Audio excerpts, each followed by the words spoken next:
This is Marcus, and he's been playing badminton for 3 years, and he wants to learn how to have a powerful jump smash. Yes, it is. Why do you want to have a powerful jump smash? Because it's a good weapon to have. That's an interesting reply. Usually people just say because it looks cool. Yeah, that too. So why don't we first take a look at the jump smash you currently have, and we'll see what we can do to improve it, all right?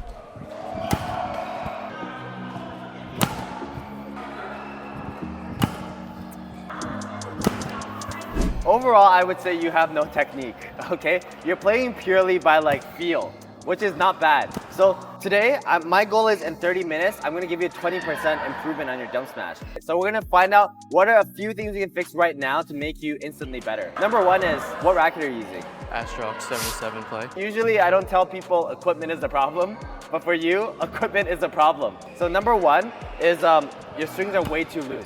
I can see that you're generating more power than your strings and racket can handle, okay? So I'm actually gonna give you the Nano Flare 800 Tour because I think the Pro is gonna be a bit too stiff for you, but this is around 26 pounds and you're gonna have a lot more tension on this. So try smashing again just with better equipment. Let's see what happens. Oh, feels different, right? Yeah. Nice, that was good.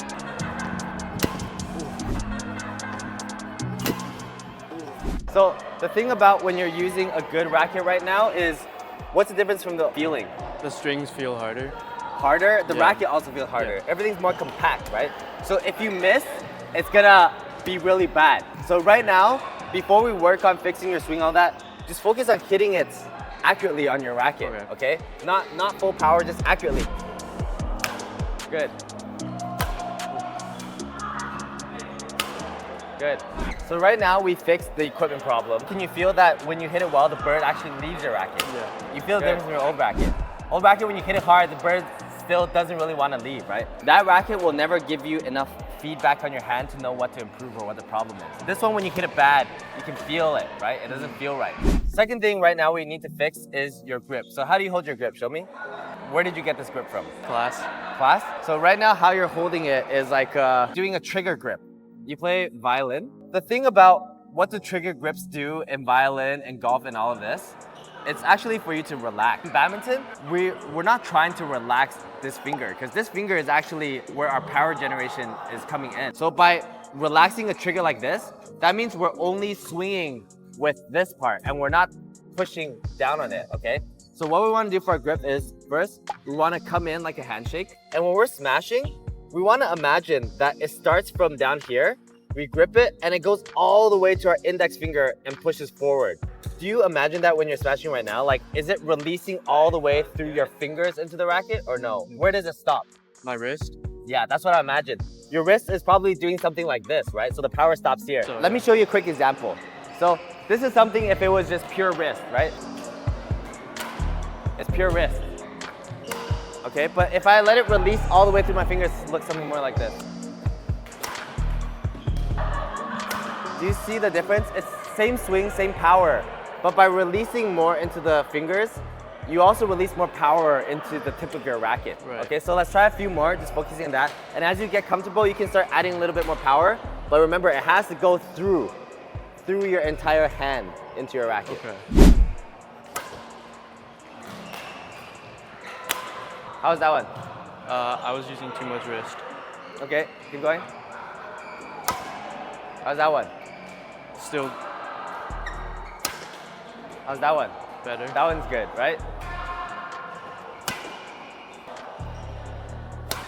So right now, a few of the shots have gotten better. I would say like 10% better. In the camera, you have to have an experience to tell where he's improving right now. But if you see his power generation, if you can see it, it has improved.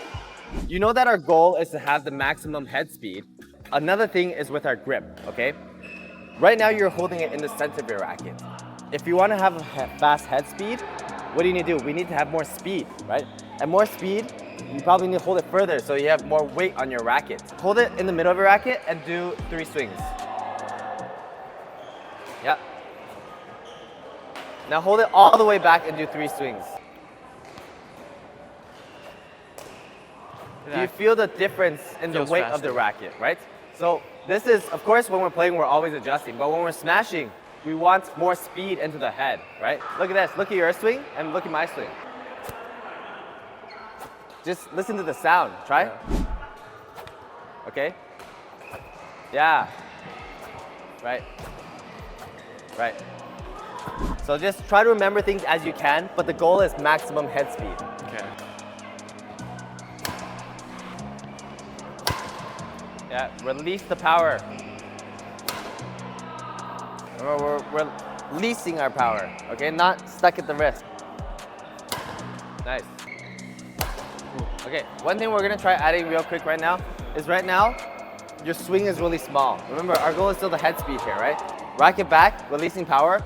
Right now your swing is here. We're gonna open our swing more and try to swing bigger and through. Let me show you a few. I'll do a small swing. A small swing is just the wrist, right? It's still okay. Okay, but now with a bigger swing, if we open up more, stretch more so we can turn and follow through like we're throwing a ball hard. Nice. Into the racket though. That's good swing. Nice. Oh, sorry. Good one. Good. Into the racket. Yes, very good.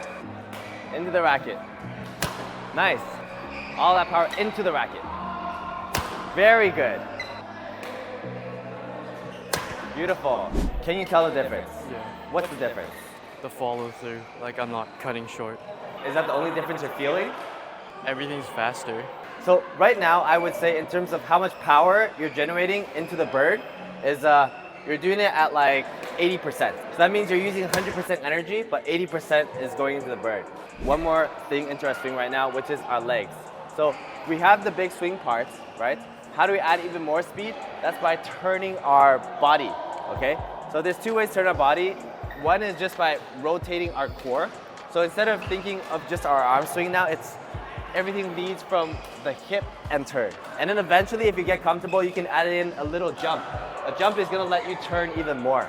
Now, the biggest mistake you make while doing this is you forget that all of this needs to come to the racket. Because you can generate so much power here, but none of it goes to the racket. So all of it, the goal is, again, always to come back to the racket. Good. More, into the bird. Good, throw it all.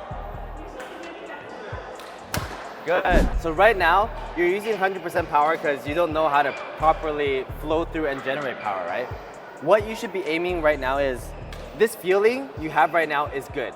The speed, how it's hitting your racket, you need to now get this feeling using only 80% power. So you need to build efficiency, okay? How do you generate power using your whole body, and how do you release it so you don't lose power onto your racket? But I would say overall, your smash has gotten better by at least 20%. If you enjoyed this video, make sure to like, comment, subscribe, and check out this video.